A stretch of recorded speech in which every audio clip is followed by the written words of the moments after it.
Ben ritrovati al meteo. La giornata di venerdì 12 ottobre sarà in prevalenza stabile sulle nostre regioni.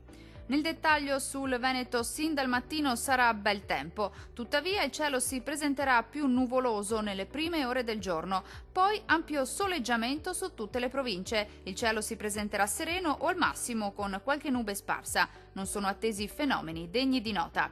Temperature minime tra 14 e 17 gradi. Massime comprese invece tra 20 e 23 gradi circa. Vediamo ora che tempo farà sul Friuli Venezia Giulia. Poche novità, anche sulla nostra regione dominerà il sole, sarà dunque una bellissima giornata all'insegna di un tempo asciutto. Il cielo sarà sereno e sgombro da nubi quasi su tutti i settori, non sono attese piogge degne di nota. Temperature minime tra 15 e 16 gradi. Massime oscillanti invece tra 22 e 25 gradi circa. Vediamo infine la situazione meteorologica del Trentino Alto Adige. Tempo in prevalenza buono, soprattutto al mattino, quando sarà ampiamente soleggiato ovunque.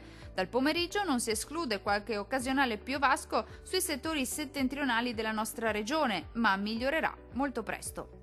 Temperature minime tra 14 e 17 gradi. Valori massimi compresi invece tra 24 e 28 gradi circa.